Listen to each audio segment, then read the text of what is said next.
आज इस पृथ्वी पर इस मनुष्य के कारण न जाने कितने जीवों का अस्तित्व समाप्त हो गया, न जाने कितने नरसंहार हुए, और आज ये अपने अहंकार के कारण अपने को ही मार डालने का साधु सामान इकट्ठा कर चुका है। मनुष्य इतना क्रूर है कि अपने भोगों को भोगने के लिए इसने इस पृथ्वी के जल, वायु, मिट्टी, फल, अनाज सबको जहरीला बना दिया है और आने वाली नस्लों के लिए एक ऐसा नरक निर्मित कर दिया है कि आगे आने वाला समय कैसा होगा कहना बहुत कठिन है।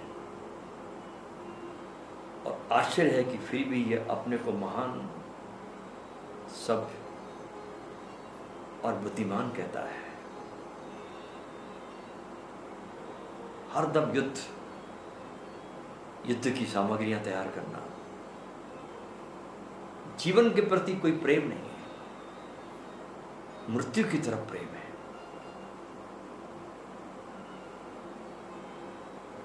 उसे जीवन का कोई रस ही नहीं है। जीवन में क्या फूल खिल सकता है, जीवन में कैसा प्रेम पैदा हो सकता है, कैसे प्रसन्नता भीतर आ सकती है, इसका उसे भान ही नहीं है और अवसर हाथ से चला जाता है। हमारे पुराणों में एक कथा आती है कि एक बार नारद जी एक राजा के दरबार में पहुंचे। उस राजा की कोई संतान नहीं थी और संतान नहीं होने से राजा बहुत दुखी थे कि राज्य का कोई वारिस नहीं है। अगर संतान हो जाए तो वे उसे राजकाज सौंपकर भगवान के भजन में अपना जीवन व्यतीत कर सके।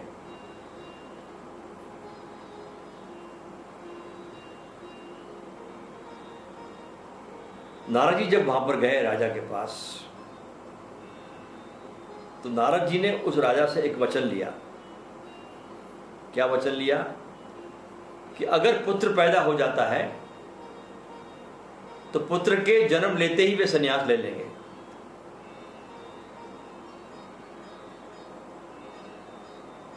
और राजा को पुत्र प्राप्त हुआ।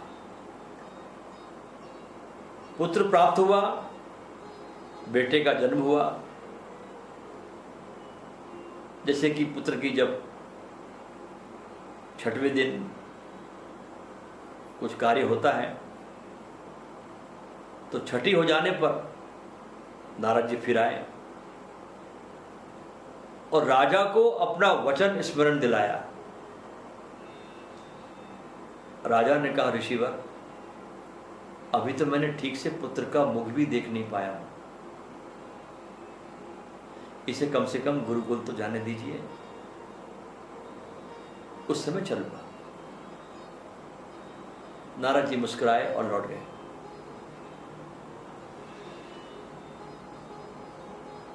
दोबारा फिर उस समय आए नारद जब राजा का पुत्र गुरुकुल में शिक्षा लेने चला गया। वचन नारद के याद दिलाने पर राजा ने कहा, ऋषिवर, मुझे अपना वचन पूरा याद है, परंतु अपनी प्रजा के प्रति भी हमारा कुछ कर्तव्य है भी कि नहीं। राज्य को असुरक्षित छोड़कर कैसे चला जाऊं, बस थोड़ा समय और दे दीजिए। राजकुमार की शिक्षा पूरी हो जाए, उसे सिंहासन पर देख लूं, फिर आपके साथ भगवान के भजन के लिए चल पड़ूंगा। नारद जी फिर लौट गए। जब राजकुमार का राज्यारोहण हो गया,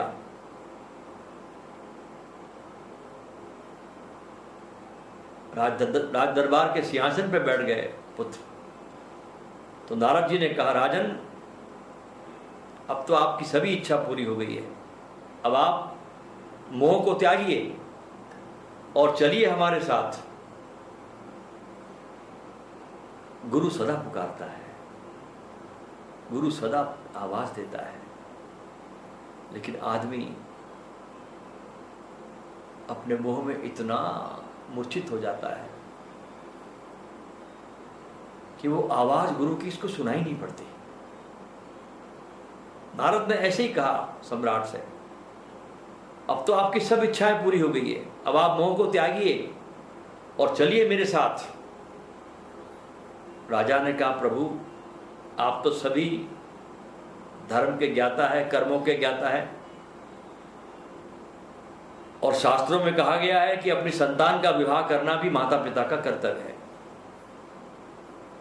ये कर्तव्य पूरा कर लूं फिर चलूंगा, बस थोड़ा समय और दे दीजिए। नारद जी मुस्कुराए और चले गए। राजकुमार का विवाह भी हो गया। नारद पहुंचे कि राजन, अब तो विवाह हो गया बच्चे का, राजकुमार का, अब चलें। तो राजा ने कहा, पोते का मुंह देख लूं प्रभु, फिर चलूं, बस थोड़ा समय और दे दीजिए। इतना सुनते ही नारद जी बहुत खिलखिला के हंसे और अपने कमंडल से जल निकाला, अपने हाथ में रखा और मंत्र पढ़ा और आसमान की तरफ वो जल फेंका और वहां ऊपर एक दृश्य उभर आया। क्या दृश्य उभर आया? एक बहुत अच्छी हरी भरी घास और उसमें सुंदर सा जलाशय है पानी का। उस बाग में एक हिरण कुलांचे भरता हुआ घास खाने में मस्त था। उस बाग के एक द्वार से एक शिकारी तीर से उस हिरण का निशाना लगा रहा था। उस बगीचे के दूसरे द्वार से एक व्याघ्र उसे पकड़ने के लिए जाल को फैलाकर बढ़ रहा था। तीसरे द्वार पे देखते हैं कि एक शेर उस हिरण पर घात लगाए बैठा था। नारद जी ने कहा, राजन, जीव की स्थिति इस हिरण के जैसी है कि वो हरी घास खाने में मस्त रहता है और अपने चारों तरफ से बढ़ रही आ रही मृत्यु का उसे ज्ञान नहीं होता। वो विचार ही नहीं करता कि इस संसार रूपी बगीचे में वो क्यों है, कहां से आया है, और एक दिन उसे मृत्यु ग्रसित कर लेती है और वो संसार से विदा हो जाता है, बिना कुछ जाने, बिना कुछ समझे। व्यर्थ आया और व्यर्थ चला गया। राजा को अचानक ये दृश्य देखकर ज्ञान हुआ और वो नारद जी के साथ चल पड़े।